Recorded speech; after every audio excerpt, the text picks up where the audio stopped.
Le mercato du Paris Saint-Germain ne fait que commencer après la fin de saison de Milan Skriniar, la fin de saison de Presnel Kimpembe, la fin de saison de Gabriel Moscardo. Le Paris Saint-Germain va débuter son mercato après l'arrivée de Belardo. Très clairement, le Paris Saint-Germain doit recruter à tout prix et le club de la capitale va peut-être faire un mercato de folie ou va être obligé de faire un mercato de folie.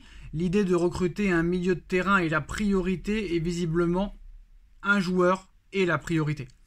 Alors la possible longue absence de Milan Skriniar et de Presnel Kimpembe va relancer le mercato du Paris Saint-Germain. Cette question cette question beaucoup se la posent depuis cet après-midi. De quoi confirmer que le mercato hivernal du club de la capitale, que l'on pensait terminé il y a quelques jours avec les arrivées de Lucas Beraldo et de Gabriel Moscardo, risque d'être très agité et beaucoup plus agité que prévu. D'ailleurs, la veille du match face au TFC lors du Trophée des Champions, Luis Enrique avait clairement ouvert la porte à de potentielles nouvelles recrues. Comme entraîneur, je suis comme tous les autres coachs. Si je peux avoir plusieurs joueurs à chaque poste, je serai ravi. Comme toujours, on va être attentif à ce qui se passe au mercato, mais pas qu'au milieu de terrain. C'est un marché très compliqué. Mais s'il y a des opportunités, alors allons-y. Paris recrutera-t-il un défenseur, un milieu de terrain, un latéral gauche, les trois? En attendant d'en savoir davantage, parce que nous sommes que le 4 janvier, et le mercato d'hiver ferme ses portes le 1er février, c'est-à-dire dans 27 jours. Mais une info, une bombe vient d'être lancée de la part de la presse brésilienne. ESPN Brésil a lâché une énorme bombe cet après-midi. Le Paris Saint-Germain aurait fait de sa priorité Bruno Guimaraes, 26 ans, milieu de terrain de Newcastle, l'ancien lyonnais. Le PSG aurait fait de Bruno Guimaraes sa priorité concernant le recrutement d'un milieu de terrain cet hiver. Le nom de l'anglais Calvin Phillips de Manchester City était également sorti, mais visiblement c'est l'ancien lyonnais qui aurait la très grande cote du côté des dirigeants du Paris Saint-Germain. C'est l'ancien lyonnais qui aurait la cote. Ses bonnes prestations face au Paris Saint-Germain lors de la phase de poule de la C1 ont sans doute également aidé, très clairement.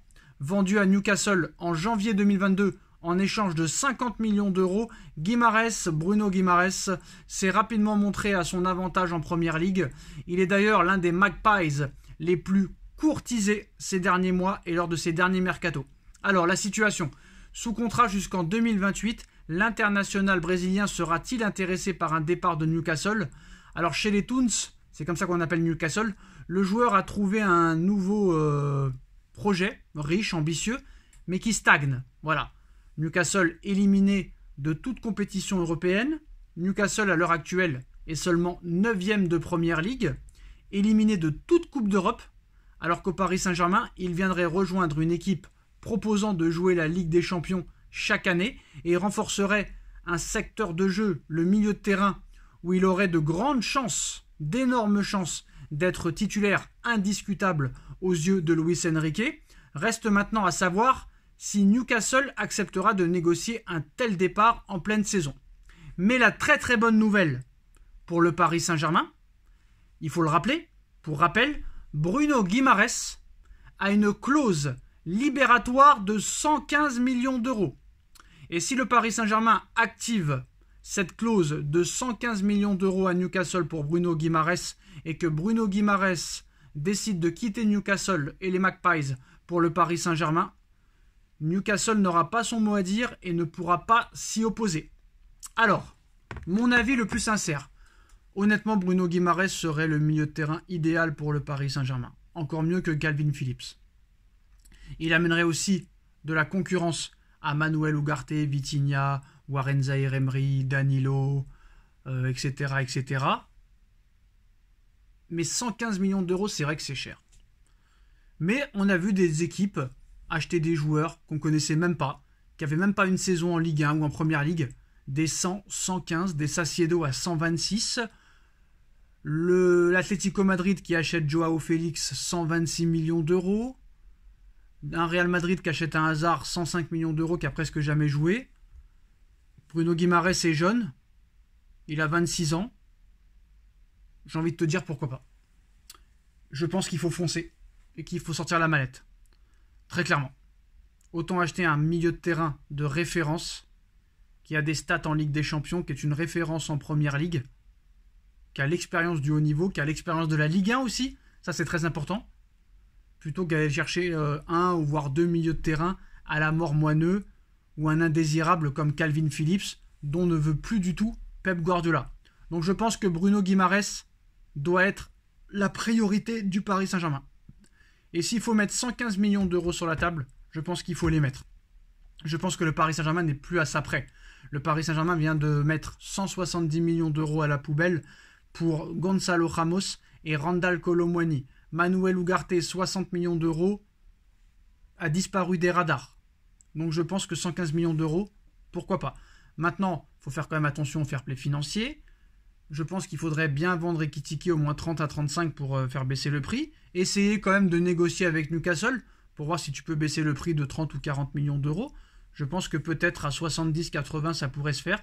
Mais je pense que Bruno Guimaraes serait très clairement la recrue idéale pour le Paris Saint-Germain. Donc voilà, c'est l'information de cet après-midi. En défense centrale aussi, il y a des pistes. Latéral gauche aussi. Nuno Mendes aussi, bonne nouvelle, devrait être apte et titulaire pour le match retour de Ligue des Champions contre la Real Sociedad.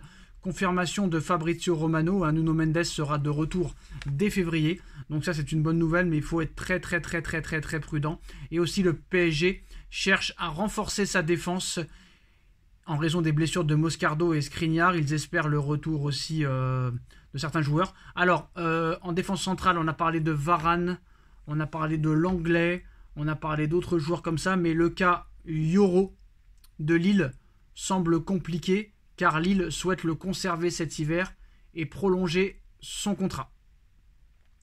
Paris pourrait vendre aussi peut-être Cherendour, mais c'est plus un prêt pour le moment. Mais voilà, Yoro pourrait être la piste pour remplacer Milan Skriniar. Donc à voir comment ça va se passer dans les prochains jours, dans les prochaines semaines, parce que le mercato d'hiver va durer 27 jours là encore. Donc il y a beaucoup de choses à faire. En tout cas, Bruno Guimaraes est la priorité du Paris Saint-Germain au milieu de terrain. Cherendour pourrait partir en prêt cet hiver. Besiktas et Braga ont déjà pris des renseignements sur le joueur parisien. Reste à savoir si Luis Enrique souhaite le conserver ou non dans son effectif. Et le PSG va essayer de se renforcer aussi en défense et au milieu cet hiver. Pour Lenny Yoro, ça sera compliqué, mais rien n'est impossible avec le Paris Saint-Germain. Lille veut le garder cet hiver et le prolonger, mais c'est sûr si tu mets le prix, peut-être que Lille pourra céder. Voilà les postos, c'est la fin de cette vidéo. Dites-nous en commentaire ce que vous en pensez. On like, on partage, on commente, on s'abonne et on se retrouve très vite pour une nouvelle vidéo. Tchuss.